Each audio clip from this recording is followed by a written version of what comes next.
The Black Hawk's rotors kicked up a blinding storm of dust and grit as Maya Rodriguez grabbed her med pack and jumped onto the landing zone. Forward operating Base Cobra sat like a scar on the Afghan mountainside, razor wire, blast walls, and the constant smell of diesel fuel mixing with ancient desert air. She'd been here before, different fobs but same war, same heat, same sideways glances from men who didn't think she belonged. "You the new doc?" A lance corporal barely old enough to shave took her deployment bag without waiting for an answer. "SEALs are gonna love you." Maya caught the sarcasm. "They always do," she muttered, slinging her rifle across her back. The weight felt natural now. 2 deployments with Marine infantry units had stripped away any illusions about being a non-combatant. Medics carried weapons. Medics sometimes used them. But to the Marines, she'd been doc, respected, protected, trusted. Here with SEAL Team 7, she was starting from scratch. The aid station was a reinforced concrete box that smelled like antiseptic and stale coffee. She'd barely dropped her gear when voices erupted from the adjacent briefing room, deep, aggressive, the particular cadence of operators planning violence. "Intel says 12 to 15 military-aged males, light weapons, maybe 1 PKM machine gun." Maya moved to the doorway, staying in the shadows. Commander Jake Reaper Hawkins stood at the front, mid-30s with the weathered face of someone who'd seen too many friends die. His reputation preceded him. 3 deployments, Silver Star, ran his team like a scalpel. The men around the map table looked like they'd been carved from granite.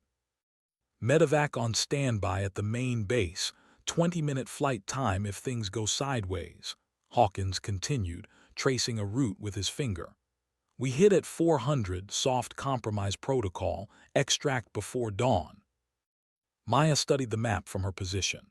The village sat in a valley with only 2 viable helicopter landing zones. The primary LZ Hawkins indicated was exposed to high ground on 3 sides. If they took casualties and needed emergency extraction under fire, that approach would be a nightmare. The secondary route through the wadi to the east gave better cover, cut exposure time by. "Can I help you?" A barrel-chested SEAL with a thick beard had noticed her. The room went quiet. "Hospital Corpsman 3rd Class Rodriguez, reporting for duty, sir." She kept her voice level, professional. Hawkins barely looked up. "Right, Doc, your bunk's in the back. We brief medical in the morning." "Sir, I noticed the primary medevac route." "We've got it covered, Doc." His tone wasn't hostile, just dismissive. Discussion over. The SEALs returned to their planning as if she'd evaporated. Maya retreated to her assigned space, a plywood cubicle with a cot and a wall locker. She unpacked mechanically, medical supplies organized by priority, personal gear minimal. On the small shelf, she placed a photo, her grandmother in a Navy uniform from 1985, one of the first female hospital corpsmen. "Show them what Rodriguez women are made of, Mija," her abuela had said at her going-away dinner. "Hey, Doc." A younger SEAL appeared in her doorway, couldn't be more than 25, baby-faced despite the tactical beard. "I'm Petty Officer Chen. Just wanted to say welcome. Don't take the cold shoulder personal. Last medic we had froze up during a firefight. Guy we were carrying died because Doc couldn't keep it together." Maya nodded slowly. "I won't freeze." "Yeah, well," Chen shrugged. "Prove it when it counts, I guess. You need anything, I'm 2 bunks over." That night, Maya lay in the darkness listening to the distant thump of artillery and the closer sound of generators. She'd proven herself before. In Helmand Province with the Marines, she treated a double amputation in an open field while machine gun fire tore the air above her head. She performed an emergency cricothyrotomy with a ballpoint pen when a lance corporal's airway collapsed. She had the Combat Action Ribbon, the Navy and Marine Corps Achievement Medal with Combat V for valor. But here, she was just another unknown quantity. At 5:30, she was in the aid station doing inventory when the SEALs filed in for mandatory medical checks before the operation. One by one, she checked vitals, examined old injuries, updated medical cards. They were professional but distant, answering her questions in monosyllables. Commander Hawkins came last. Everything green, Doc. Yes, sir, though I wanted to mention. The medevac route. Yeah, I got your concern. We've used that primary LZ a dozen times. It works. He paused, his eyes finally meeting hers with something other than indifference. Look, Rodriguez, I read your file. Marines speak highly of you. But this isn't a rifle platoon. We move different, think different. Learn how we operate before trying to rewrite the playbook. Understood, sir. But as she watched them load into the helicopters 72 hours later, her gut twisted with certainty. Something was wrong. The intelligence felt too clean, too simple. She'd learned to trust that instinct, the one that had saved lives when everything went to hell. Maya checked her aid bag for the third time. Combat gauze, tourniquets, hemostatic agents, chest seals, surgical kit, morphine, IV supplies. Everything organized for access in darkness, in chaos, in blood. The helicopter lifted off, and through the open door, she watched the mountains rise to meet them. The other SEALs checked weapons, reviewed hand signals, prepared for violence. Maya closed her eyes and ran through mass casualty protocols in her mind. She didn't know it yet, but in 6 hours, she would face the choice that would define the rest of her life. In 6 hours, Commander Hawkins would look at her with desperate eyes and hand her a weapon that weighed more than doctrine, more than rules, more than the oath she'd taken to preserve life. In 6 hours, Maya Rodriguez would discover exactly what kind of medic she really was. The village emerged from the pre-dawn darkness like a sleeping predator. Maya watched through the helicopter's open door as the cluster of mud brick compounds materialized below, seemingly peaceful in the gray light. Commander Hawkins gave the 2-minute warning, his hand signals crisp and efficient. The SEALs moved with practiced synchrony, checking weapons one final time. Maya's heart rate elevated but stayed controlled. This was her element now, the edge between preparation and chaos. She touched each pouch on her vest, a ritual that calmed her, tourniquets, gauze, chest seals, airways. Everything where her hands could find it in the dark, in the panic, in the blood. The Black Hawk flared, and before the skids touched Earth, the world detonated. The explosion came from the compound directly ahead, a massive blast that sent a wall of pressure and heat rolling across the landing zone. Maya's helicopter lurted violently sideways as the pilot fought for control. Through the maelstrom of dust and smoke, she saw the lead helicopter had landed directly in the kill zone. SEALs were tumbling out, and then IED, man DOWN. The voice over the radio carried pure urgency. Maya's training obliterated thought, replaced it with action. Her boots hit the ground running before her bird had fully settled. Rifle fire erupted from multiple positions, the distinctive crack of AK-47s mixing with the deeper bark of American M4s. Doc, get to cover. Someone screamed, but Maya was already sprinting toward the casualties. The first SEAL she reached was Petty Officer Martinez, the friendly face from her arrival briefing. He lay crumpled against a wall, both legs shredded below the knee, bone visible through torn flesh. His eyes were wide with shock, breath coming in rapid gasps. Martinez, stay with me. Maya dropped beside him as rounds snapped overhead, impacting the wall above them in puffs of pulverized mud. Her hands moved automatically, tourniquets from her vest, one high on each thigh. She cranked them tight, ignoring his screams. Tight enough to stop arterial bleeding, tight enough to save his life. You're good, I've got you, she repeated, her voice steady even as her heart hammered. She marked the time on his forehead with a marker 0412. The clock was running. Doc CHEN's hit. 30 meters away, through a gauntlet of enemy fire. Maya didn't hesitate. She grabbed Martinez's drag strap and pulled him toward better cover, then broke into a low sprint toward Chen's position. Bullets cracked past her head. She'd learned in Helmand that you couldn't think about them or you'd freeze. The ones you heard had already missed. Chen was down behind a low wall, clutching his shoulder. Blood poured between his fingers, arterial spray painting the dirt crimson. "Ah, Doc, this is bad. This is really bad." "Shut up and let me work." Maya ripped open his plate carrier. Entry wound below the collarbone, no exit. The round was still in there. She packed the wound with combat gauze, her hands slick with his blood, and applied pressure. "You're not dying today, Chen. Your daughter needs you at her soccer game next month, remember." "Her recital," he gasped. "Piano recital." "Then you better hold still so I can keep you alive for it." She worked with surgical precision while the firefight raged around them. Pressure dressing, secure it, check his airway, breathing, circulation. He'd live if she could get him out of here. A shadow fell across them, Commander Hawkins, his face grim.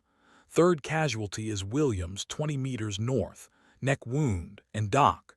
He paused, and Maya saw something in his eyes she hadn't seen before, respect mixed with fear. "We walked into an ambush. This wasn't 12 Taliban, it's 50, maybe more. They're trying to encircle us." Maya's tactical awareness crystallized. The intelligence had been catastrophically wrong. This wasn't a raid, it was a trap, and they jumped right into it. "How long until medevac?" she asked, already knowing the answer wouldn't be good. "Birds are taking fire on approach. They can't land hot. We need to secure an LZ or an RPG streaked overhead, impacting somewhere behind them with a thunderous explosion. Or we hold what we have and pray air support gets here before we're overrun." "I need to get to Williams." "Doc, that's a kill zone." But Maya was already moving, low crawling across open ground toward the northern position. She could hear Williams gasping, the wet, desperate sound of someone drowning in their own blood. Shrapnel had torn into his neck, just missing the carotid artery but shredding everything around it. She worked with hands that refused to shake, even as mortar rounds began falling around the compound. Occlusive dressing to seal the wound, gentle pressure to maintain blood flow to the brain without cutting off his airway. William's eyes locked onto hers, terrified. "I've got you," she whispered. "You're going home, I promise." Behind her, the SEALs had established a defensive perimeter in a partially collapsed compound, the only cover available. They dragged the wounded inside while maintaining suppressing fire. Maya helped move Williams, then Martinez, then Chen into what had become their Alamo. Commander Hawkins was on the radio, his voice tight with controlled aggression. "Cobra 6, this is Reaper 1. We are combat ineffective for movement. 3 urgent surgical, enemy force estimated 50 plus, request immediate air support and medevac. How copy?" The response crackled back. "Reaper 1, fastest response time for air support is 45 mics. Medevac cannot approach until LZ is secured. You need to hold your position." 45 minutes. Maya looked around the compound. 8 SEALs still combat effective, 3 critically wounded, surrounded by an enemy force that outnumbered them 6-1. The Taliban knew they had Americans pinned down. They'd be calling in reinforcements, bringing up heavy weapons. She started organizing a casualty collection point in the most protected room, laying out her remaining supplies. Martinez needed surgery within the hour or he'd lose both legs. Chen's shoulder wound could go septic. Williams needed a hospital, not a mud hut in Afghanistan. The firebase erupted with renewed gunfire. Taliban fighters probing their defenses, testing for weaknesses. Commander Hawkins appeared in the doorway, his face streaked with dust and sweat. "Doc, I need you to be straight with me. Can they survive 45 minutes?" Maya looked at her patients, then back at him. "If we can keep the Taliban off us, yes. If they breach this compound," she didn't need to finish. "Then we hold." Hawkins turned to his team. "Ammunition count. Someone find me that AT-4 and get that 50 cal set up on the north wall." A SEAL burst in, wild-eyed. "Commander, the north wall position Jackson's hit. He had to fall back, the 50's unmanned." The room went silent. Through the northern firing port, Maya could see Taliban fighters gathering in the tree line, organizing for an assault. The .50 caliber machine gun sat silent on its mount, the only weapon capable of stopping a massed attack at that range. Hawkins looked around at his team. Every operator was either wounded, holding a critical position, or both. His eyes settled on Maya, still kneeling beside her patients, her hands covered in their blood. The impossible mathematics of combat stared them both in the face. 8 defenders, 4 walls, 3 wounded, and 1 unmanned machine gun that stood between them and annihilation. Maya saw the thought forming in Hawkins' mind before he spoke it. Saw the desperation, the calculation, the terrible choice no commander should have to make. "Doc," he said quietly, "I need to talk to you about the north wall." Maya's hands were wrist-deep in Petty Officer Chen's shoulder wound when the first mortar round hit. The explosion shook the entire compound, raining dust and chunks of dried mud from the ceiling.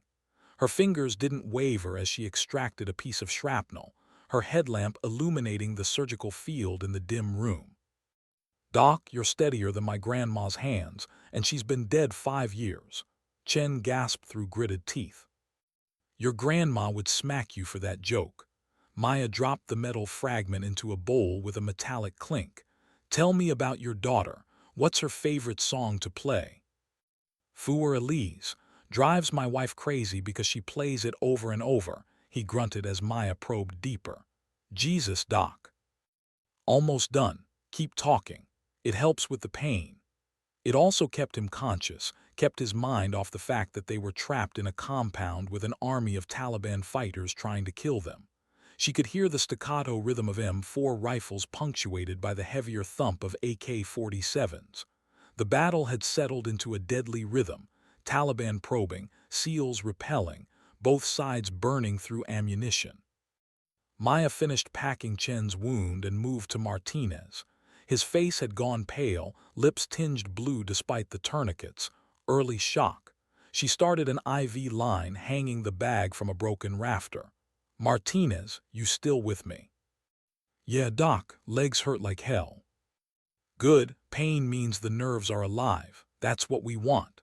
She injected morphine, just enough to take the edge off without compromising his blood pressure. Williams lay nearby, his breathing raspy but stable. She'd done everything possible for them. Now it was about time, getting them to a real hospital before their golden hour expired. Gunfire intensified from the eastern wall. Maya grabbed ammunition cans and moved in a crouch toward the defenders. A young SEAL, barely 22, Colsain Jr., was burning through magazines at an alarming rate. "Conserve your ammo," she said, dropping the cans beside him.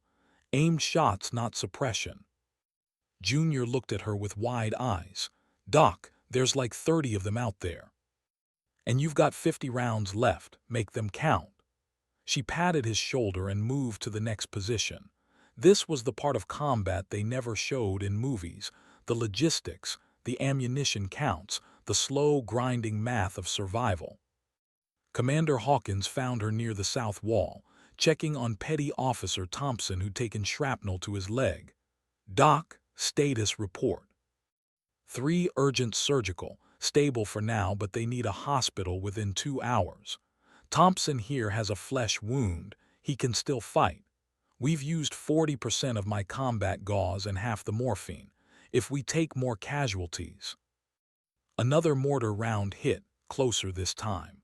The concussion wave slammed Maya against the wall. Hawkins pulled her down as automatic weapons fire raked their position. When the dust cleared, he was inches from her face. "Listen to me, air support is 30 minutes out. A-10s with danger close clearance, but we've got a problem." His eyes were hard, tactical. "Taliban are massing on the north side. They've figured out that's our weak point." Maya knew the layout by now. She'd memorized it while treating casualties. The north wall had the best field of fire over the approach routes, which was exactly why the SEALs had positioned the M2 Browning .50 caliber machine gun there. That weapon could reach out 800 meters and turn vehicles into scrap metal. Against massed infantry, it was devastating. "Where's Jackson?" she asked. "Took an AK round through the calf. He's with the other wounded. Doc, I've got 8 shooters holding 4 walls. I've got 3 men who can't fight. Every position is critical. If I pull someone to man that 50, we lose a wall and they flank us." Maya's mind raced through the tactical problem like a diagnosis. The symptoms were clear: undermanned, surrounded, time running out. The North Wall wasn't just important, it was the linchpin. Without that .50 cal suppressing the Taliban's main assault force, the compound would be overrun in minutes. "Show me the situation." She followed Hawkins to the North Wall, staying low. Through the firing port, she could see Taliban fighters moving between buildings 300 meters out. They were organizing, forming up in groups. She'd seen enough combat to recognize what was coming: a coordinated assault. "They're going to hit us hard in the next 10 minutes, Hawkins said. "Wave attack, try to overwhelm one position before air support arrives. They've chosen north because they know it's unmanned." The M2 Browning sat silent on its mount, a monster of American engineering. 84 pounds of machined steel, designed in 1918, still the most effective heavy machine gun in the world. Maya had qualified on M9 pistols and M4 rifles, but this was something entirely different. "How many rounds?"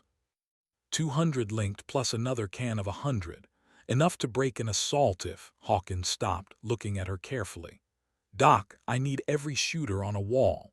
Thompson can barely walk, but he's holding the south corner. I've got Junior on the east, and he's still got his training wheels on. I can't spare anyone for this gun." Maya understood what he wasn't saying. She looked at her hands, hands trained to heal, to suture, to preserve life. Hands that had just saved 3 men in the last hour. Now those same hands were the only option to man a weapon designed purely to destroy. "I've never fired a 50 cal. "I know. That thing weighs more than I do." "I know." Through the firing port, she watched Taliban fighters spreading out, preparing for their assault. Closer now, maybe 250 meters. She could see their weapons, their tactical vests, the way they moved with the confidence of superior numbers. "If they breach this compound, everyone I just saved dies," she said quietly. "Yes." Maya's grandmother's words echoed in her memory. "Show them what Rodriguez women are made of." But her grandmother had never faced this, never had to make the choice between the oath to preserve life and the necessity of taking it. "How long do I have to learn?" Hawkins checked his watch. 8 minutes, maybe 10 before they hit us. He moved to the gun, his hands running over it with the familiarity of long experience. "Crash course, Doc. This is the butterfly trigger, both thumbs pressed down to fire. This handle controls traverse left and right. This one's elevation. The weapon fires from a closed bolt, 600 rounds per minute cyclic rate." Maya positioned herself behind the gun, her smaller frame awkward against the massive weapon. Hawkins adjusted her stance, her grip. "Short bursts, 3 to 5 rounds. Longer than that and you'll overheat the barrel. See that group of buildings? Taliban will come from there, spread out in a line. You want to fire in beaten zones, sweep left to right, cover the entire approach. What if it jams? Charging handle here, clear it, recock, keep firing." He pulled back the bolt, chambered around. The metallic clack sounded final, irreversible. "Doc, look at me." She met his eyes. "You're about to cross a line. Once you pull this trigger, you can't uncross it. I need to know you understand that." Maya looked down at the weapon, then back toward the room where Chen, Martinez, and Williams lay helpless. She thought of Chen's daughter playing Feur Elise over and over. She thought of Martinez's legs, still attached because she'd been fast enough with the tourniquets. She thought of her oath: first, do no harm. But sometimes harm was coming for you, and the only way to preserve life was to take it. "I understand, Commander." Call me Reaper. We're about to find out if you've earned it. He squeezed her shoulder once, then moved back to coordinate the defense. Maya was alone on the north wall with the M2 Browning and her conscience. Through the sight, she could see individual faces now, bearded men with rifles, moving with purpose, intent on killing her brothers. Her hands gripped the butterfly trigger. From the eastern wall, Junior's voice cracked over the radio. Movement, they're coming. The Taliban assault began with a wave of RPGs, rocket-propelled grenades streaking toward the compound in trails of smoke. Explosions rocked the walls. Then came the fighters, dozens of them, screaming Allahu Akbar as they rushed the compound. Maya pressed her thumbs down. The .50 caliber roared to life. The recoil of the M2 Browning slammed into Maya's shoulder like a sledgehammer, but her medical training saved her. She understood kinetics, understood how to position her body to absorb impact. The massive weapon thundered, spitting half-inch rounds downrange at 2,800 feet per second. Each tracer round arced through the pre-dawn darkness like a falling star. Her first burst went high, too much elevation. Adjust. Breathe. She corrected, walked the rounds down into the tree line where muzzle flashes flickered. The .50 cal didn't just hit targets, it obliterated them. She watched a man with an RPG disintegrate, literally torn apart by the massive rounds. Doc, left side, left, Hawkins' voice cut through the chaos. Maya traversed the gun, her hands surprisingly steady. A group of Taliban fighters was sprinting across open ground, trying to flank the compound. She led them like shooting skeet, ahead of their movement, then pressed the trigger. The gun roared. Bodies fell, tumbled, didn't get up. She'd just killed 3 human beings. Her stomach lurched, but there was no time for horror. More fighters emerged from the buildings, using the morning shadows for cover. She fired in short bursts like Hawkins taught her, conserving ammunition, preventing overheating. The battlefield became a geometry problem: angles, distances, trajectories. Her medical knowledge translated unexpectedly. She understood anatomy, knew exactly what these rounds did to tissue, bone, organs. That knowledge made every trigger pull feel like a violation of everything she'd sworn to uphold. "RELOADING," she shouted, though she wasn't sure anyone could hear. Her hands found the ammunition can, fed the linked belt into the receiver. The brass casings at her feet were already ankle-deep, glinting like scattered gold coins. A mortar round impacted 15 meters from her position, showering her with dirt and rocks. Her ears rang, but she stayed on the gun. Taliban fighters were regrouping, trying a different approach, spreading out, using fire and maneuver tactics. They'd realized the north wall was their best chance and were committing everything to overrunning it. "Doc, air support is 15 minutes out." Hawkins appeared beside her, firing his M4 through a gap in the wall. "You're doing good, keep them off balance." "There's too many." "I know, just hold them." He disappeared back to coordinate the other walls. Maya's world narrowed to the iron sights of the .50 cal. Fire, traverse, fire, reload. Her shoulder was bruising from the recoil, her hands blackened with powder residue. Sweat poured down her face despite the morning chill. She'd burned through half her ammunition. Then the weapon made a sound she'd been dreading, a mechanical cough, a failure to feed. Jam. No, no, no. Her fingers flew to the charging handle, pulled it back. A mangled cartridge ejected, but something was wrong. The bolt wasn't seating properly. Taliban fighters saw her gun go silent and surged forward, sensing weakness. Maya's surgical training took over. Problem: failure to feed. Diagnosis: either damaged round or fouling in the chamber. Treatment: clear the obstruction, assess, correct. Her hands moved with the same methodical precision she used extracting shrapnel: open the feed tray, clear the belt, inspect the chamber. There, a split casing jammed in the feedway. She pulled her multi-tool, pried it loose, cleared the action, rechambered a fresh round. Total elapsed time, 23 seconds. It felt like 20 years. The fighters were at 150 meters when she brought the gun back online. They dove for cover as the .50 cal erupted again, her rounds chewing up the earth where they'd been standing. She caught two in the open. They went down hard and didn't move. 6 confirmed kills now, maybe more. She'd stopped counting. Her headset crackled. All positions conserve ammo. We're running low across the board. Maya checked her remaining belt, 70 rounds, maybe 80. Not enough for another sustained assault. She needed to make every round count. Instead of area suppression, she switched to precision fire. Pick a target, one burst, move to the next. Sniper mentality with a machine gun. A Taliban fighter popped up with an RPG. She put 3 rounds center mass before he could fire. The RPG tumbled backward, exploded in his own position. The blast took out 2 more fighters who'd been using the same cover. Good shooting, Doc. Junior's voice, excited and terrified at the same time. But Maya wasn't celebrating. She was watching the Taliban formation shift, adapting. They'd suffered casualties but weren't breaking. These weren't farmers with rifles. These were experienced fighters, maybe foreign volunteers, veterans of a decade of war. They knew what they were doing. And they knew air support was coming. They had a window to overrun this position, and they were going to use it. The next assault came from 2 directions simultaneously, a dozen fighters rushing the north wall while another group hit the eastern position where Junior was holding. Coordinated, professional, deadly. Maya made an impossible choice in a fraction of a second.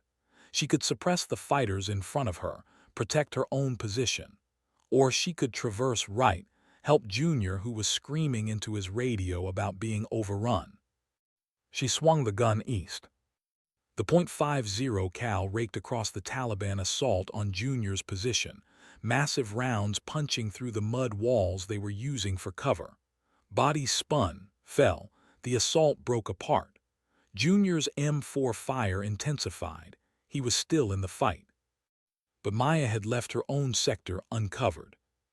She heard them before she saw them, boots on stone, the metallic click of weapons being raised. She swung the gun back, but they were already at the wall, 50 meters, 40, too close for the .50 cal's minimum effective range. Her hand dropped to her M9 pistol. Then Commander Hawkins materialized beside her like an avenging ghost, his M4 on full automatic. He dumped an entire magazine into the advancing fighters, while Maya traversed the .50 cal to catch the one still at distance.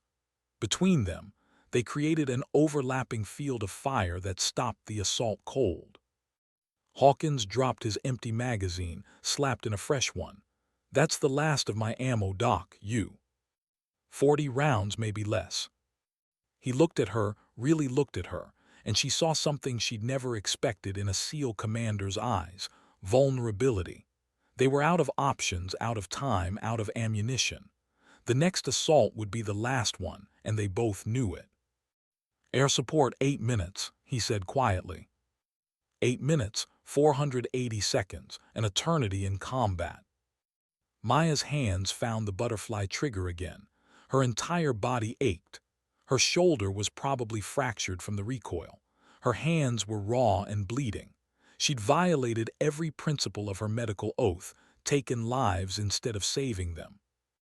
And she'd do it again without hesitation, because behind her, Chen was still alive. Martinez was still alive. Williams was still alive. Every SEAL in this compound was still breathing because she'd held this wall.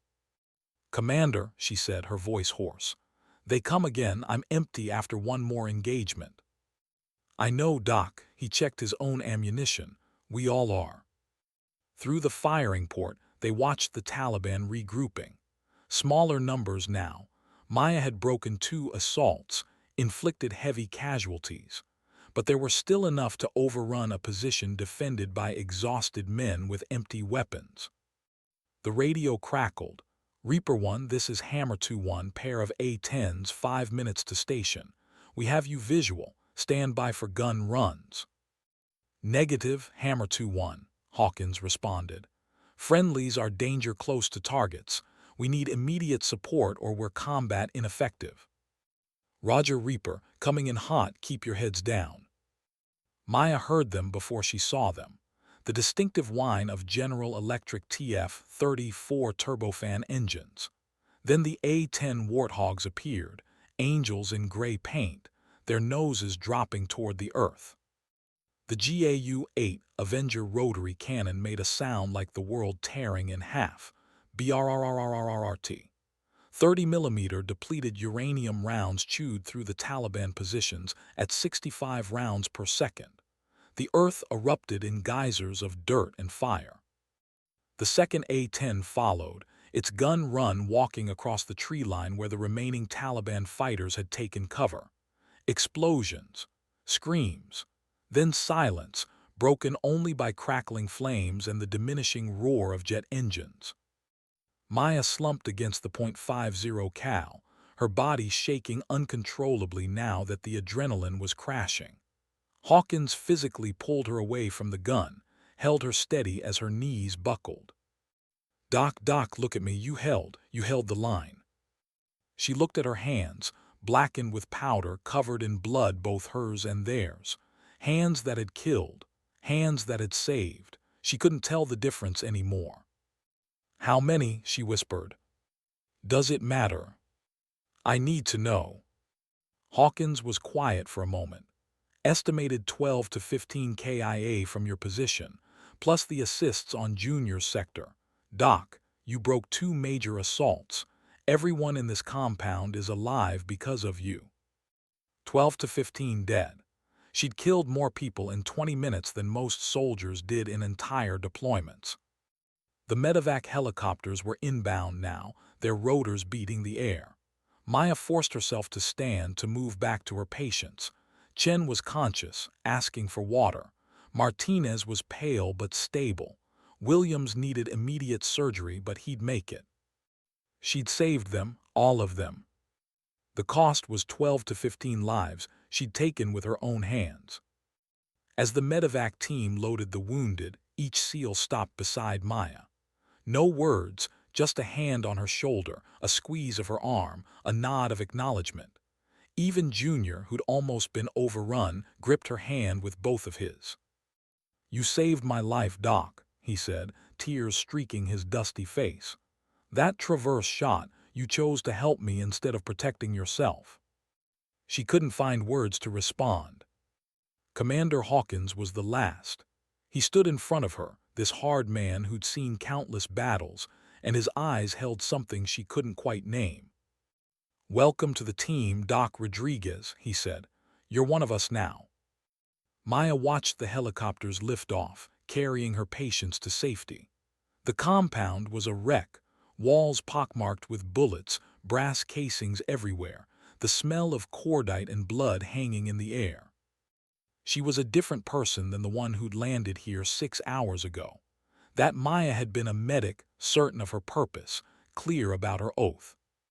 This Maya had killed to save, had held a wall alone against impossible odds, had discovered that sometimes healing meant destroying, that sometimes preserving life required taking it.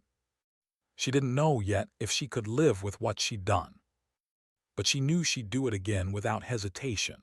The sound of the medevac helicopters faded into the distance, taking Chen, Martinez, and Williams to the surgical hospital at Bagram. Maya stood alone at the north wall, staring at the M2 Browning that had become an extension of her body for those terrible minutes. Smoke still rose from the barrel. The spent brass casings around her feet numbered in the hundreds, each one a testament to violence she'd unleashed. Her hands started shaking. Not the controlled tremor of adrenaline, but something deeper, a seismic shift in her understanding of who she was. Doc, you need to sit down. Petty Officer Thompson appeared beside her, limping on his wounded leg. You're in shock. I'm fine. Respectfully, ma'am, you're not. I've seen it before. Come on. He guided her away from the gun, down to a relatively intact section of wall. Someone handed her a bottle of water. She drank mechanically, tasting nothing. The Taliban bodies lay where they'd fallen, scattered across the approach to the north wall like discarded puppets. Maya counted them without wanting to. 1, 2, 3 visible from her position. How many more were out there? How many had she? She turned and vomited into the dirt. Thompson held her hair back, said nothing. When she finished, he handed her another water bottle. First time's always the hardest. "I'm a medic," she whispered. "I'm supposed to save lives." "You did 8 of them, everyone in this compound." By taking 12 others. The number Hawkins had given her burned in her mind. 12 to 15. Human beings with families, maybe children, people who'd wake up this morning not knowing it was their last day alive. "Taliban fighters who were trying to kill us," Thompson said firmly. "Doc, you think those guys were worried about your oath when they were launching RPGs at us? You think they'd have spared you because you're a medic?" She knew he was right. Intellectually, she understood the tactical reality. But her hands that had held scalpels, that had sutured wounds, that had brought people back from the edge of death, those hands had pressed down on a butterfly trigger and erased human lives. Commander Hawkins approached, his face still streaked with dust and sweat. "Doc, we need to talk." Thompson helped her stand and discreetly withdrew. Hawkins led her to a quieter corner of the compound, away from the other SEALs who were securing the perimeter and counting ammunition. "How are you holding up?" Maya laughed bitterly. "You want the honest answer or the professional one?" "Honest. I don't know who I am anymore." She looked at her hands, still trembling. 6 hours ago I was a hospital corpsman, now I'm, what, a killer." Hawkins was quiet for a long moment. When he spoke, his voice carried the weight of experience. "You want to know about my first kill? I was 23, fresh SEAL, first deployment. We were doing a night raid and this kid, couldn't have been more than 17, came around a corner with an AK. I shot him 3 times center mass before my brain even registered what was happening. He died in front of me, calling for his mother." Maya met his eyes. "I threw up, couldn't eat for 2 days, couldn't sleep without seeing his face. My team leader sat me down, told me something I'm going to tell you now. The day killing becomes easy is the day you've lost something essential. The fact that this is tearing you apart, that means you're still human. That means you still have a soul worth saving. But how do you live with it?" Hawkins pulled out his phone, showed her a photo. Afghan children playing soccer in a dusty street, smiling despite everything. 6 months after that raid, we came back to the same village. These kids ran up to us, gave us drawings they'd made. You know why?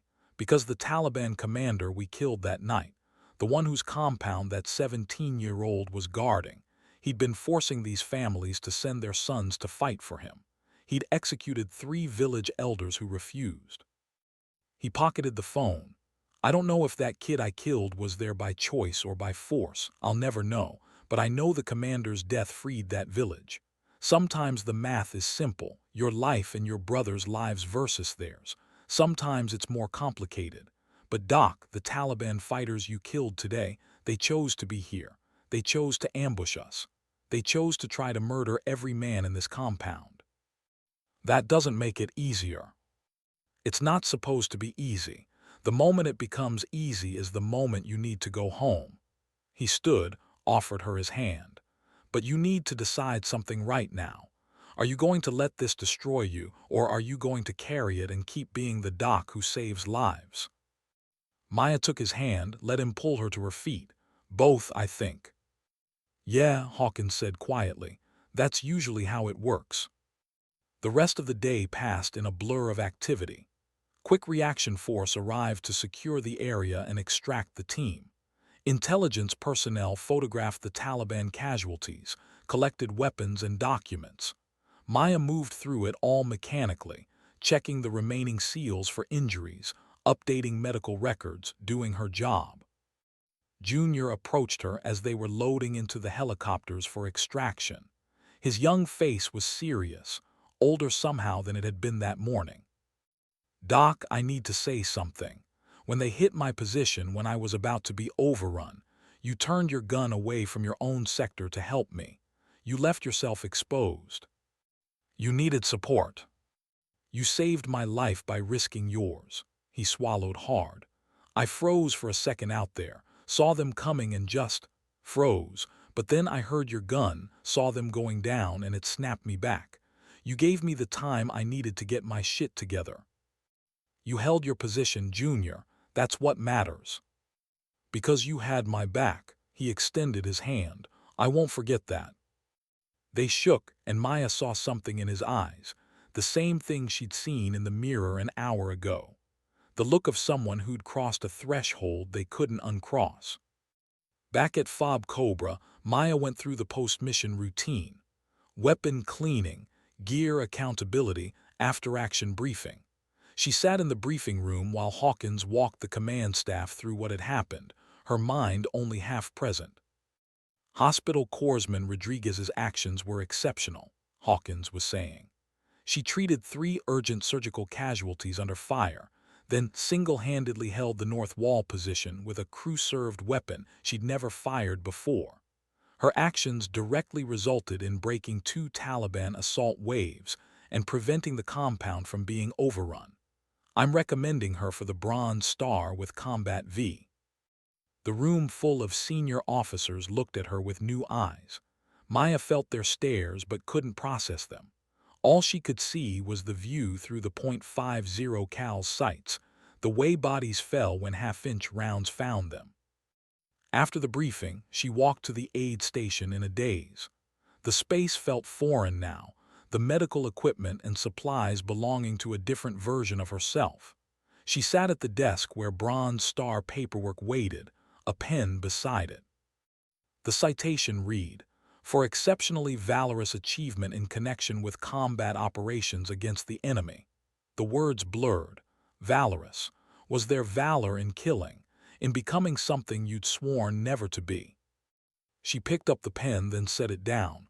She couldn't sign it, not yet, maybe not ever. "You should sign it." Thompson stood in the doorway, leaning on a crutch. "Not for you, for the guys you saved, for Chen's daughter who still has a father, for Martinez who'll walk again because you got those tourniquets on fast enough, for me because you kept running ammunition when you should have been in cover." "I killed people, Thompson." "You saved people. Both things are true. War doesn't give us clean choices, Doc." Maya looked at the unsigned paperwork, then at Thompson's earnest face. He was right. Chen would go home to his daughter. Martinez would keep his legs. Williams would recover. 8 men were alive who wouldn't be if she'd refused to man that gun. But 12 to 15, others were dead by her hand. She picked up the pen again, hesitated, then carefully set it down once more. "I need time." Thompson nodded, understanding in his eyes. "Take what you need, but Doc, don't let this eat you alive. I've seen good people destroy themselves over less." That night Maya lay in her bunk staring at the plywood ceiling. Every time she closed her eyes, she saw muzzle flashes, falling bodies, the way the .50 cal bucked against her shoulder. She heard the weapon's thunder, felt the heat radiating from the barrel. She heard Chen talking about his daughter's piano recital. She saw Martinez's face when she'd told him he'd keep his legs. She remembered William's terrified eyes, and the relief when he realized she wasn't going to let him die. At 200, she gave up on sleep and went to the aid station. She pulled Chen's medical file, reviewed her treatment notes. Arterial tourniquets applied at 412, both effective, no complications. He'd live with full function. She pulled Martinez's file. Bilateral lower extremity trauma, massive hemorrhage controlled, limbs viable. He'd walk again, maybe even run. Williams, penetrating neck trauma, airway maintained, bleeding controlled.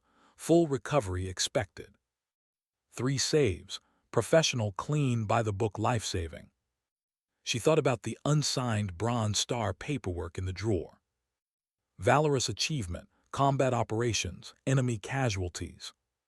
Maya pulled out a notebook and started writing. Not an after-action report, not a journal entry, just words, trying to make sense of the senseless. "Today I became 2 people. The medic who saves lives, the warrior who takes them.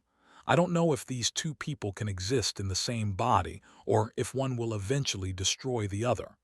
I don't know if I can look at my hands the same way ever again. But I know this. Chen's daughter still has a father. Martinez will dance at his sister's wedding. Williams will hold his newborn son. 8 men are going home who wouldn't have if I'd refused to pull that trigger. 12 to 15 others aren't going home at all. I don't know if that math balances. I don't know if it's supposed to. All I know is that when Commander Hawkins handed me that .50 cal, I had a choice. Be the medic I'd always been or become something more, something darker, something necessary. I chose, and now I have to live with it. She closed the notebook, tucked it away. Outside, the sun was rising over the Afghan mountains, painting the sky in shades of red and gold. A new day, a new version of herself. Maya Rodriguez, hospital corpsman 3rd class. Lifesaver, killer, both, neither. Something in between that didn't have a name yet. She picked up her aid bag, checked the supplies she'd depleted in yesterday's battle, began restocking. Tourniquets, gauze, chest seals, the tools of her trade, the tools that defined her. Her hands were steady as she worked. They'd killed yesterday, they'd heal tomorrow. And somehow, she'd have to learn to live with both. The distinctive BRRRRT of the A-10 Warthogs, GAU-8 cannons, had become the most beautiful sound Maya had ever heard. The aircraft circled overhead like mechanical angels, their 30 depleted uranium rounds turning Taliban positions into moonscapes of cratered earth and splintered trees. But even as salvation roared overhead, Maya couldn't let go of the .50 cal's butterfly trigger. Her thumb stayed pressed down, the weapon still thundering, still spitting massive rounds into the smoke and chaos below. She was operating on pure instinct now, beyond conscious thought, her body locked into a cycle of violence it couldn't break. "Doc, cease fire, cease fire." Commander Hawkins was suddenly there, his hands on her shoulders, physically pulling her back from the gun. "They're done, Doc, they're done." Maya's thumbs finally released. The sudden silence was deafening, broken only by the distant roar of the A-10s climbing for another pass and the ringing in her ears. She looked down at her hands. They were vibrating, fingers locked in a claw-like grip, knuckles white. I can't stop shaking," she whispered. Hawkins turned her away from the gun, away from the killing field beyond the wall. "Look at me, Doc, look at me." His face swam into focus. "You're in shock, combat shock. Breathe with me, in and out." She tried to match his breathing, but her chest felt too tight, her lungs unable to expand fully. The world tilted sideways. Strong hands caught her before she hit the ground. I've got you, I've got you." Hawkins lowered her to sitting position against the wall. "Thompson, get me water and a blanket." "I'm okay," Maya managed. "The patients I need to check." "The patients are stable. You did your job. Hell, you did everyone's job." Hawkins pressed a water bottle into her trembling hands. "Drink, that's an order." She drank, the water tasting like metal and dust. Around her, the compound was transforming from a battlefield into an extraction site. SEALs were calling out ammunition counts, securing the perimeter, tagging Taliban casualties. Junior appeared, his young face streaked with powder residue and tears. "Doc, I wanted to say," his voice cracked. "You saved my ass. When they were about to overrun my position, you turned your gun. You left yourself exposed to help me." Maya's tactical memory filled in the blanks. Yes, she'd traversed the .50 cal away from her own sector, given up her defensive fire to support Junior's position. It had been instinct, not calculation. A brother in danger, nothing else had mattered. "You held your wall," she said quietly. "That's what counts. Because you gave me the time to fight back." Junior dropped to one knee beside her. "They teach us in Bud S that SEALs never leave a man behind. You're not even a SEAL and you put yourself in the kill zone for me. I won't forget that, ever." Before she could respond, The distinctive wop-wop-wop of medevac helicopters echoed across the valley. Two black hawks with red crosses painted on their noses, the most welcome sight in combat. The cavalry had finally arrived. Maya forced herself to stand, pushed past the trembling, past the shock. Her patience needed her one more time. She moved to the casualty collection point where Chen, Martinez, and Williams lay waiting. Chen's eyes found hers immediately. "Doc, you okay? We heard the 50 going nonstop." "I'm fine. How's your pain level?" Her hands moved automatically, checking his vitals, his dressing. Professional, clinical. Don't think about what those hands just did. "Pain's manageable, but Doc." Chen grabbed her wrist, his grip surprisingly strong. "Thank you for everything. For patching me up, for keeping me talking about my daughter, for holding that wall so these Taliban bastards didn't finish what they started." Martinez spoke up from his stretcher, his voice weak but clear. "We could hear you up there, Doc, that 50 singing. We knew as long as we heard it, we were still alive."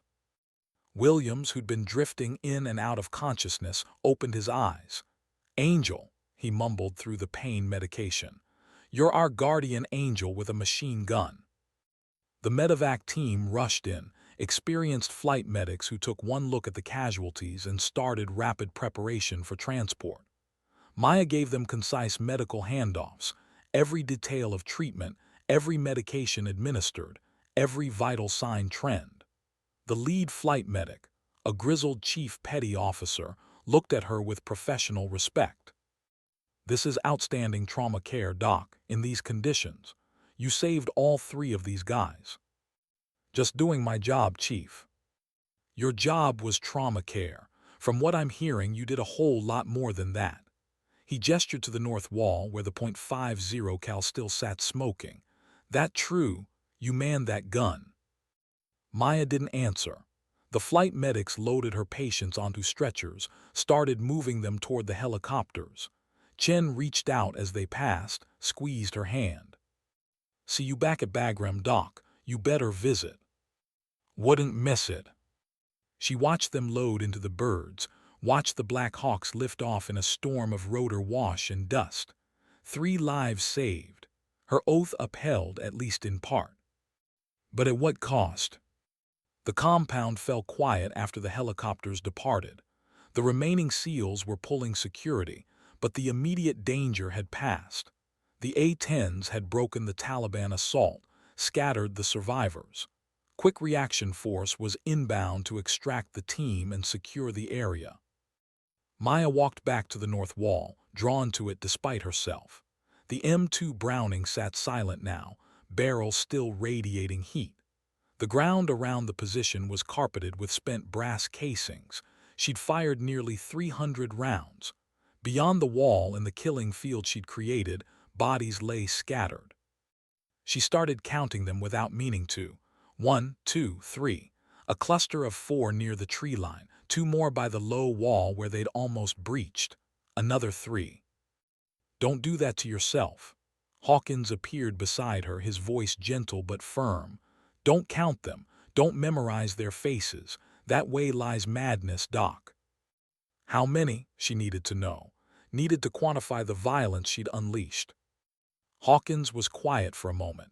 "Preliminary count from your position alone. 14 confirmed KIA.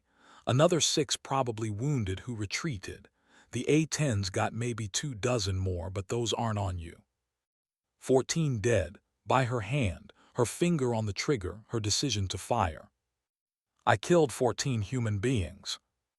You stopped 14 Taliban fighters from overrunning this position and executing everyone in it." Hawkins turned her to face him.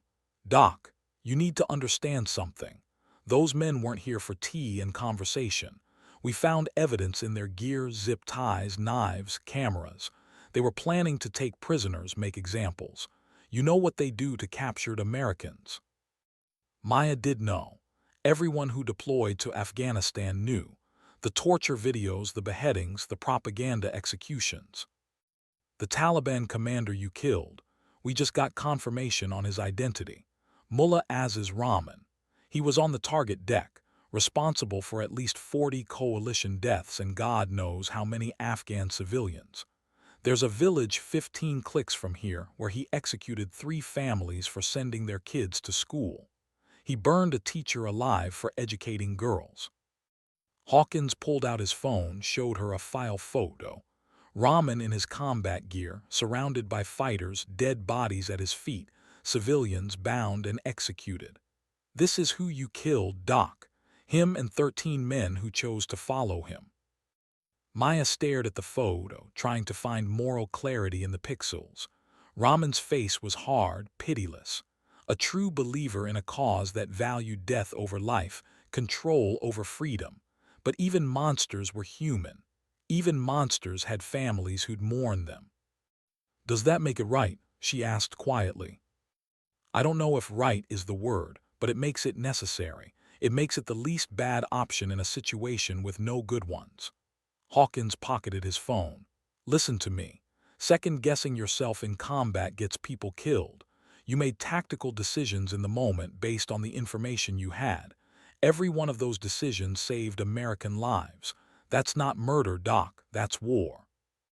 I'm a medic. My oath is to preserve life. Your oath is to the men on your team first. You think Chen's daughter gives a damn about those 14 Taliban fighters. You think Martinez's mother or William's wife. They care that their sons and husbands are coming home. You made that possible." A Humvee rolled into the compound, quick reaction force, bringing additional security and extraction capability. The team sergeant approached Hawkins, and they moved away to coordinate. Maya was left alone with the .50 cal and her thoughts. She thought about Chen's daughter, playing Fur Elise over and over until it drove her mother crazy. That little girl still had a father because Maya had pulled a trigger. Martinez would walk his sister down the aisle because Maya had put rounds downrange. Williams would hold his newborn son because Maya had become something she'd never wanted to be. A killer, but also a protector, a guardian, a warrior. The math was impossible to balance. 14 lives taken, 8 lives saved. Did one cancel the other? Was there some cosmic ledger where souls were weighed and measured? Thompson limped over, sat down beside her. His leg wound had been dressed, but he'd refused evacuation until the team was extracted. "First time's always the worst," he said, echoing his earlier words. "I remember mine. Iraq 2007, clearing a house, came face to face with an insurgent in a hallway. We both froze for half a second, then training took over. I fired first." He was quiet for a moment. "I see his face sometimes, usually in dreams. Young guy, maybe 19. Could have been me in a different life." "Does it get easier?" "The act, yeah, unfortunately, the weight. No, you learn to carry it, but it never gets lighter." Thompson looked at her directly. "But Doc, you need to understand something. What you did today, that wasn't murder. That was protection. There's a difference." "Is there?" Maya asked. "Dead is dead. Those 14 men aren't coming home to their families. Those 14 men were trying to kill your family. This team, your brothers, they made their choice when they picked up weapons and ambushed us." Thompson's voice was firm. "You made your choice when you manned that gun. You chose us. You chose life over death, even though it meant dealing death to protect that life. That's not something to be ashamed of, Doc. That's something to be proud of." Maya looked at him, this young SEAL with old eyes, and saw the weight he carried. Saw the same burden in Hawkins, in every operator who'd survived long enough to understand that combat wasn't glory. It was impossible choices and living with the consequences. The sun was fully up now, burning away the morning haze. In the harsh light, the battlefield looked even worse. Blood on the walls, craters from mortars, the debris of violence scattered everywhere. Maya's stomach turned, but she didn't look away. This was her doing. Part of it anyway. She needed to see it, needed to understand what her hands had wrought. A SEAL she didn't know well approached, Petty Officer Garcia, one of the senior team members. He stopped in front of her, then did something unexpected. He snapped to attention and saluted. "Ma'am, I just wanted to say, What you did today was the most ballsy thing I've seen in 3 deployments. You're a goddamn warrior." Maya didn't know how to respond. Warrior. The word felt foreign, wrong. She was a medic, a healer, but she'd manned a crew-served weapon she'd never trained on and broken 2 Taliban assaults. She'd killed 14 enemy fighters in sustained combat. She'd made tactical decisions under fire that had saved her team. Maybe she was both, medic and warrior, healer and killer, 2 sides of the same impossible coin. "Thank you, petty officer," she managed. Garcia dropped the salute, but his eyes held respect. Real respect earned in blood and fire. "You're one of us now, Doc. Welcome to the team." As he walked away, Maya felt something shift inside her. Not acceptance exactly, but acknowledgement. She couldn't undo what she'd done. Couldn't bring back the 14 men who died at her hands. Couldn't erase the memory of what it felt like to pull that trigger. But she could choose what to do with it. Could carry the weight without letting it crush her.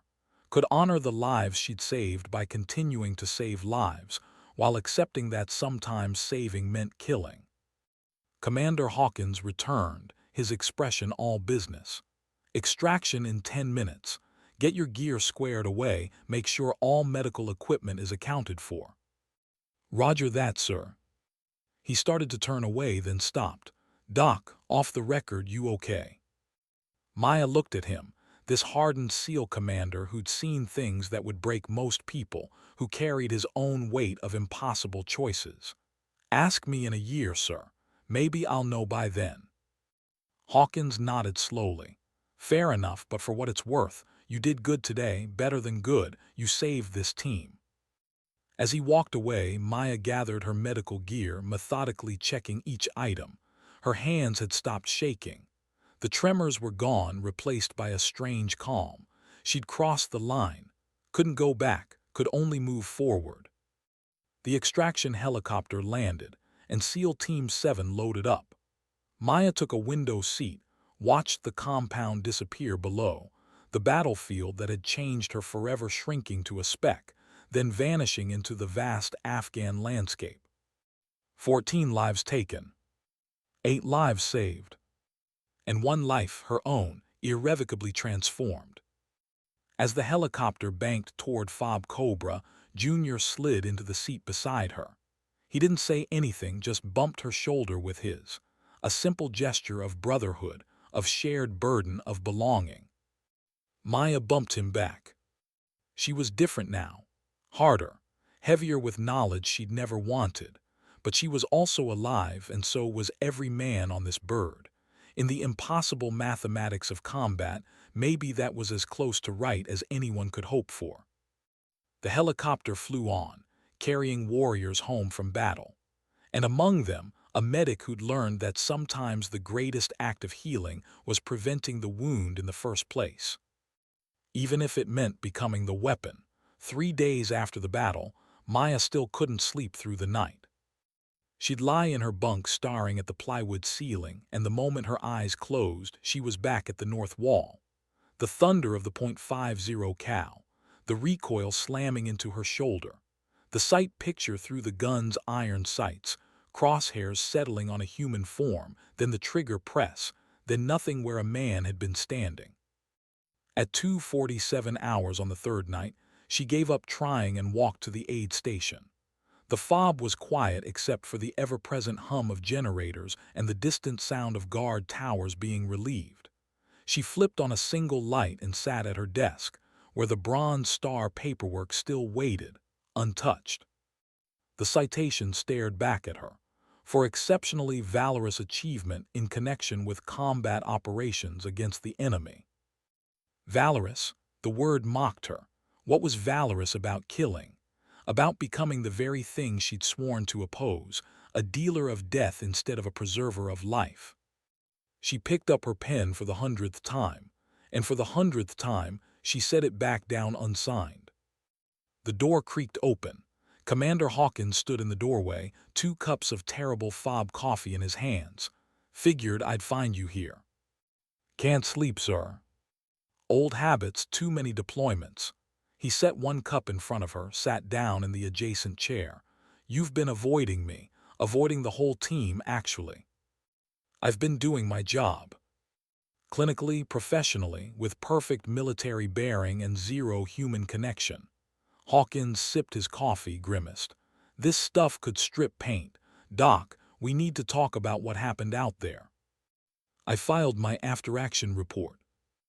I'm not talking about the official record. I'm talking about what's eating you alive. He gestured to the unsigned paperwork. Bronze Star with Combat V, you've been recommended for one of the highest honors we can give. Most people would have signed that 3 seconds after it hit their desk. Maya's hands tightened around her coffee cup. Most people aren't medics who violated their oath. Your oath was to preserve life. You preserved 8 lives that day. By taking 14 others. The number haunted her. She'd counted the confirmed kill reports, read the intelligence assessments, seen the body count. 14 human beings erased from existence by her finger on a trigger. Hawkins was quiet for a long moment. When he spoke, his voice carried a weight of experience. You want to know the real number? What? The real number of lives you saved. Not just the 8 of us in that compound. He pulled out his phone, brought up a file. After we extracted, intelligence went through Raman's compound. Found plans for 3 more ambushes, targeting supply convoys and foot patrols. Conservative estimate, those operations would have killed between 15 and 20 coalition personnel and at least a dozen Afghan civilians. He swiped to another image. Found this too, Raman's journal. He was planning an attack on a girls' school in the next village. Same one he'd threatened before. 300 students ages 6 to 16. Maya stared at the translated text on the screen. Detailed plans for an assault. Suicide bombers. Maximum civilian casualties designed to terrorize the region into submission. You killed Mullah Rahman, Hawkins continued. Which means that school attack never happens. Those convoys don't get ambushed. Those patrols don't walk into kill zones. You didn't save 8 lives, Doc. You saved dozens, maybe hundreds if you count the long-term impact of removing a Taliban commander of his caliber. You can't know that for certain. No, but I can make an educated tactical assessment. Rahman was a true believer, a hardcore operator with resources and commitment. Men like that don't stop until they're stopped. Hawkins leaned forward. Here's what I do know for certain. 300 little girls are going to school this week because Rahman isn't alive to attack them. That's not theoretical. That's not maybe. That's fact. Maya looked at the intelligence photos. Schoolgirls in their uniforms, laughing, learning, living. Children who would have been targets, who would have died screaming because Rahman believed educated women were an affront to his ideology. Her hands had killed Rahman, her finger on the trigger, her decision to fire. Those children would never know her name, would never know how close they'd come to being statistics in Rahman's jihad, would never know that a Navy medic in a compound 3 valleys over had saved their lives by ending his. Does that make it right? She asked quietly. I don't know if right exists in war, but it makes it necessary. It makes it defensible. It makes it something you can live with. Hawkins stood, moved to the window overlooking the compound. You know what the difference is between us and them. Rahman would have killed those schoolgirls and felt righteous about it. Would have believed he was serving God. We kill and it costs us something. It takes a piece of our soul every time. That's the price of being the good guys, Doc. We carry the weight. Maya thought about the 14 Taliban fighters, tried to picture their faces, their families, the lives they'd lived before that morning. But all she could see were the schoolgirls, Chen's daughter, the children in Hawkins' photo playing soccer. I still see them, she whispered. Every time I close my eyes, the men I killed. Yeah, you will for a while, maybe forever. Hawkins turned back to her. I told you about my first kill, that 17-year-old kid. I still see his face sometimes. 10 years later and he still shows up in my dreams. But you know what else I see? I see the Marines whose lives I saved by taking that shot. I see the villages we liberated. I see the good we did, even though it came at a terrible cost." He returned to his chair, his eyes meeting hers with complete honesty. "Doc, you're torturing yourself because you think good people don't kill. But that's wrong. Good people kill when they have to, when there's no other option, when lives they're responsible for depend on it. Evil people kill because they enjoy it, because it serves their purposes, because human life means nothing to them." "How do I know I'm not becoming that? How do I know where the line is?" "The fact that you're asking the question is how you know. The fact that this is tearing you apart is how you know." Hawkins tapped the Bronze Star paperwork. "Rahman never lost sleep over the people he killed, never questioned his choices, never carried the weight. You're carrying it right now and it's crushing you. That's the difference." Maya picked up the pen again, staring at the signature line. Her hand trembled slightly. "I'm not telling you to sign it," Hawkins said. "That's your choice. But I am telling you that you earned it. You performed acts of exceptional valor under impossible circumstances. You saved your brothers. You saved innocent civilians who will never even know you exist. That deserves recognition. It feels like celebrating killing. It's recognizing sacrifice. You sacrificed your peace of mind, your sense of self, maybe part of your soul. You paid a price that day that most people will never understand. The medal isn't about the killing, Doc. It's about the burden you chose to carry so others wouldn't have to." The door opened again, Petty Officer Chen, walking with a slight limp but otherwise healthy. His arm was still in a sling, but his color was good, his eyes clear. "Doc, they told me you were probably here," he grinned. "I'm supposed to be resting, but I had to come thank you properly." Maya stood quickly. "Chen, you should be in medical." "I'm fine because of you." He pulled out his phone with his good hand, showed her a video call screenshot. A little girl, maybe 7 years old, sitting at a piano. "That's Emma. Had a video call with her yesterday. She played Für Elise for me. Cried halfway through because she was so happy I was okay." Maya's throat tightened. "She asked about you," Chen continued. "Wanted to know about the doctor who saved her daddy. I told her you were the bravest person I'd ever met, that you risked everything to keep me alive." His voice cracked slightly. "Emma said she's going to be a doctor too when she grows up, because of you." The pen was in Maya's hand before she realized she'd picked it up. She looked at Chen's face, alive, healthy, going home to his daughter. Looked at the intelligence photos of schoolgirls who would never know how close they'd come to death. Looked at Hawkins, who carried his own weight but hadn't let it break him. She thought about her grandmother in her Navy uniform. "Show them what Rodriguez women are made of, Mija." Her grandmother had served in a different time, a different war. But the principle was the same. Do what's necessary, carry what you must, and find a way to live with the cost. Maya's hand moved across the paper. Her signature appeared, sharp and clear. "Hospital Corpsman 3rd Class Maya Rodriguez," she said quietly. "For the record."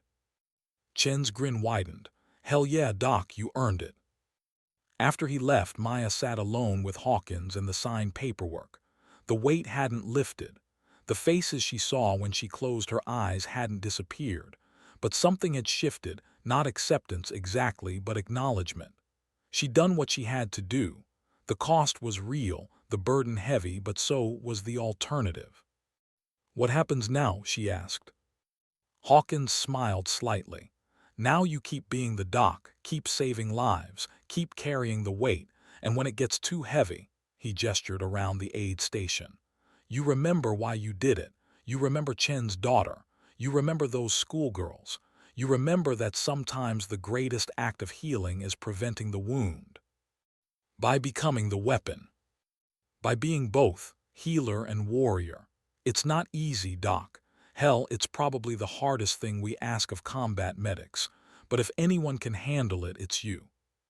Maya looked at her hands, the hands that had sutured wounds and pressed butterfly triggers. Hands that had killed and saved with equal competence.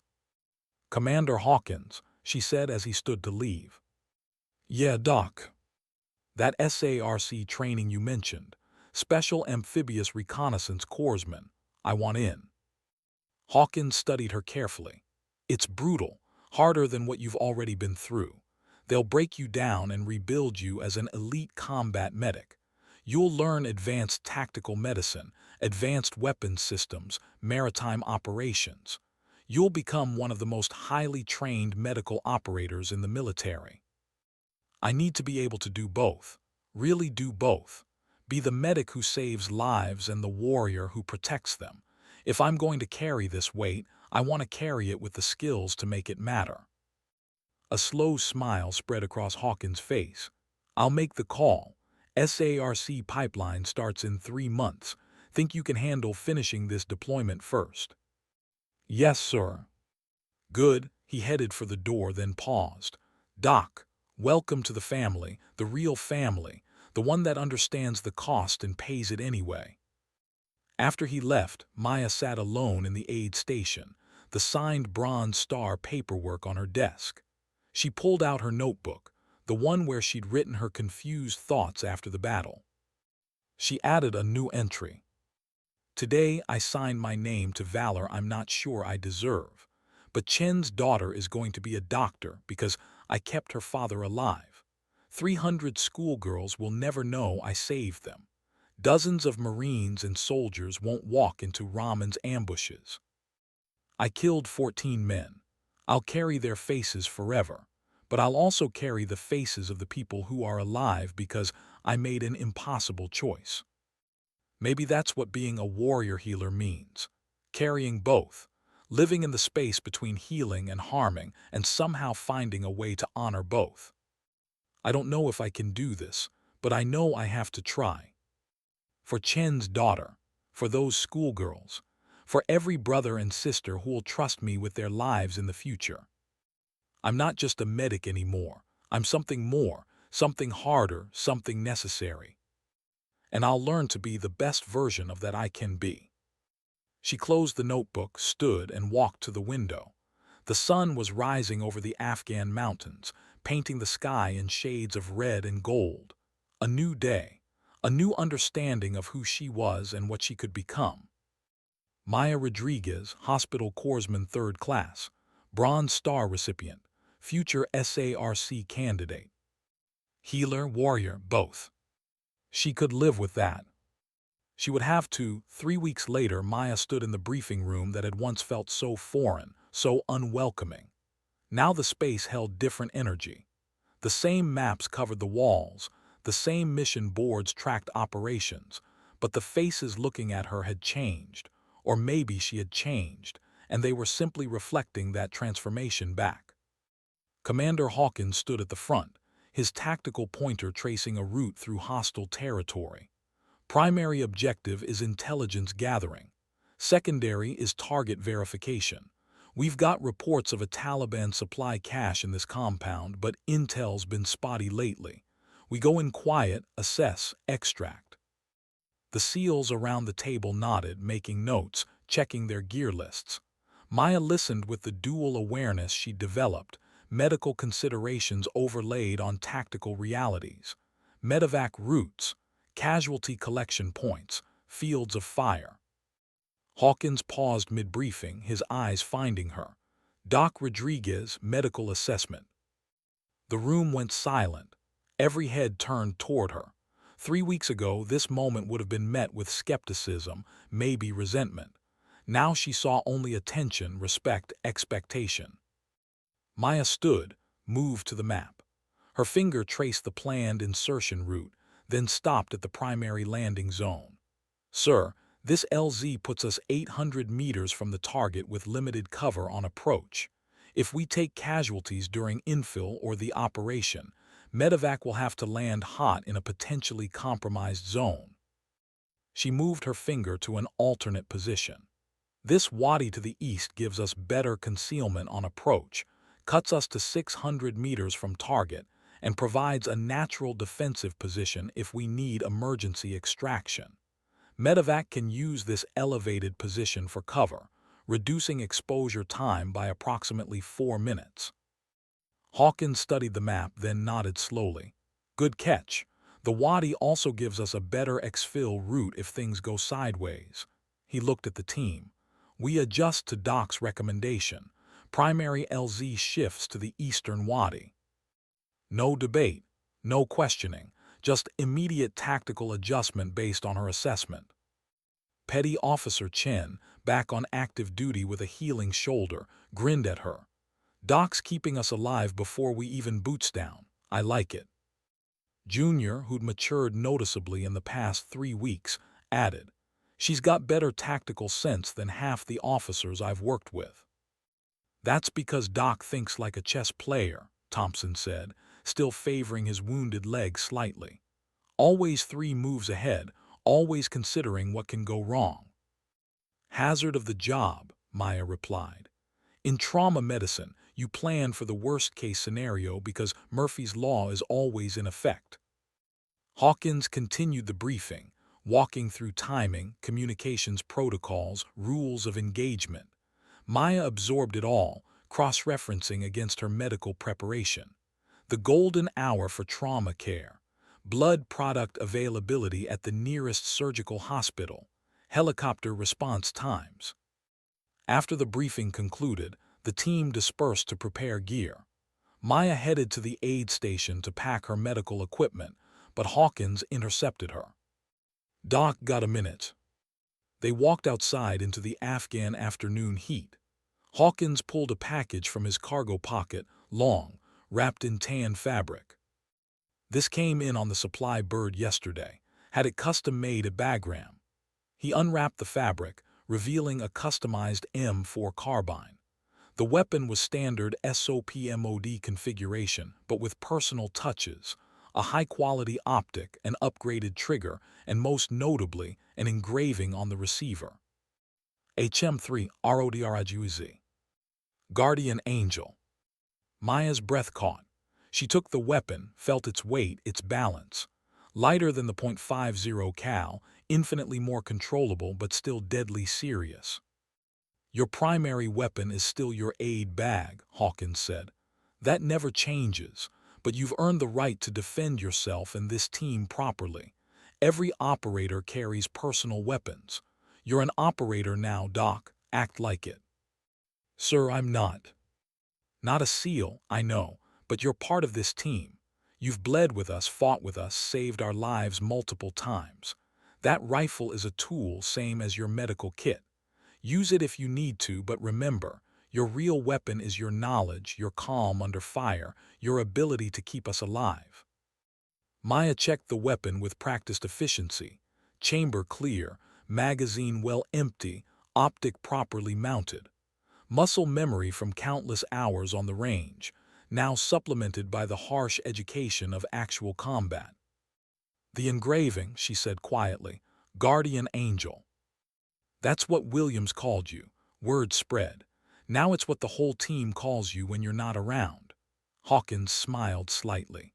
"You hover over us with that aid bag like you're personally responsible for keeping death away from our door. If that's not a guardian angel, I don't know what is." Junior jogged over, his combat load already assembled. "Doc, you doing pre-mission medical checks?" "Give me 10 minutes to get my station set up." "Roger that. Hey, nice rifle. About damn time you got proper gear." After Junior left, Maya looked at Hawkins seriously. "Sir, about that SARC package." "Already approved. You finish this deployment, you go straight to the pipeline. 18 months of the hardest training the Navy offers. Advanced tactical medicine, advanced combat skills, maritime operations, the works. You'll come out as one of the most capable operators in naval special warfare." He paused. "If you can hack it." "I can hack it." "I believe you. Hell, after what you did at that compound, I'd believe you could do just about anything." Hawkins extended his hand. "It's been an honor serving with you, Doc." Maya shook his hand firmly. "The honor's mine, Commander." 6 hours later, Maya sat in the helicopter as it lifted off into the darkness. The mission was a go. Around her, SEAL Team 7 ran final weapons checks, tested communications, prepared for whatever waited in the Afghan night. She touched her aid bag out of habit, tourniquets, combat gauze, chest seals, airways, all the tools of her primary trade. Then her hand moved to the M4 secured across her chest, locked, loaded, ready if needed. Two tools, two purposes. One mission, bring her brothers home alive. The new guy, a replacement for Jackson who'd rotated home, leaned over, shouting above the rotor noise. Heard a lot about you, Doc. They say you're some kind of legend. Maya smiled slightly. They say a lot of things. Is it true, the compound fight, the 50 cal, all of it? She met his eyes, young, eager, untested. He had that look she'd seen in the mirror 3 weeks ago. The look of someone who thought they understood combat but had never actually faced it. What's your name? She asked. Petty Officer Davis, Doc. Well, Davis, here's what you need to know. I'm your medic. If things go bad, you call for me and I'll come get you. I don't care how hot the LZ is, how heavy the fire, how bad the situation looks. You call, I come. That's the deal. Davis nodded slowly, processing. But Davis, Maya continued, don't make me come get you. Stay sharp, follow orders, watch your sectors. The best medicine is not needing medicine. Understand? Yes, Doc. Junior leaned over from across the cabin. She's not kidding, Davis. Doc's pulled 3 guys out of kill zones, but she's also gonna chew your ass if you do something stupid and get yourself shot. Tactical Medicine 101, Maya said. Don't get shot in the first place. The team laughed, that particular dark humor of warriors heading into danger. Chen bumped her shoulder with his. Thompson gave her a thumbs up. Even Hawkins, sitting near the cockpit, glanced back and nodded approval. The helicopter descended toward the wadi she'd selected, the landscape visible in green-tinted night vision as they approached the LZ. Maya's heart rate elevated but stayed controlled. This was her element now, the edge between preparation and chaos, between life and death, between healing and fighting. The crew chief gave the 30-second warning. SEALs prepared to fast rope down. Maya checked her gear one final time. Medical bag secure, rifle ready, tourniquets accessible, mindset focused. She was Hospital Corpsman 3rd Class Maya Rodriguez, Bronze Star recipient, future SARC candidate, guardian angel of SEAL Team 7. She was a medic who'd learned that sometimes healing meant fighting, sometimes protecting life meant taking it, sometimes the greatest act of mercy was preventing the wound before it happened. She was just a medic. Until she wasn't. Until the moment demanded more, and she became whatever her brothers needed her to be. The helicopter touched down. The team deployed into the darkness with practiced efficiency. Maya moved with them, no longer the outsider looking in but an integral part of the machinery of war. As they patrolled toward the objective, she scanned both for threats and for medical considerations, where casualties could be treated, where cover existed, where medevac could land. Her mind operated on multiple levels simultaneously. Tactical and medical awareness merged into a single comprehensive picture. Davis moved up beside her in the formation. Doc, why'd you become a medic if you knew you'd end up in combat? Maya thought about her grandmother's Navy uniform, about Chen's daughter playing Fuer Elise, about 300 schoolgirls who'd never know her name, about the impossible choice she'd made at a north wall in a besieged compound. Because someone has to stand between our people and death, she said quietly. Someone has to be willing to run into the fire instead of away from it. Someone has to carry both the scalpel and the rifle, the morphine and the ammunition. That's a heavy burden, Doc. Yeah, Maya agreed, but somebody's got to carry it. They moved through the Afghan night, a team of warriors with a guardian angel watching over them. Maya Rodriguez, who'd started this deployment as just a medic and discovered she was so much more. The mission proceeded into the darkness. Whatever waited ahead, violence, peace, chaos, or calm, Maya was ready. She'd been forged in fire, tested beyond her limits, and emerged as something new. Healer and warrior, protector and fighter, medic and operator. Both, always both. Just a medic, they'd said. Until the SEAL commander placed his .50 cal in her hands mid-combat. Until she became exactly what her brothers needed. Until she became legend. The team disappeared into the shadows and Maya moved with them, no longer the underestimated newcomer but an essential element of their survival. Her aid bag ready to heal, her rifle ready to protect, her spirit ready for whatever came next. In the distance, the compound waited. The mission continued, and somewhere in the darkness, enemies who didn't yet know it were facing SEAL Team 7 and their guardian angel. They'd learned soon enough. Maya Rodriguez wasn't just a medic. She was their medic. And heaven help anyone who threatened her brothers. The helicopter lifted off behind them, leaving the team alone in hostile territory. Exactly where they belonged. Exactly where she belonged. Just a medic, leading the way through the darkness, ready to save lives or take them as the mission demanded. Both, always both. Forever both.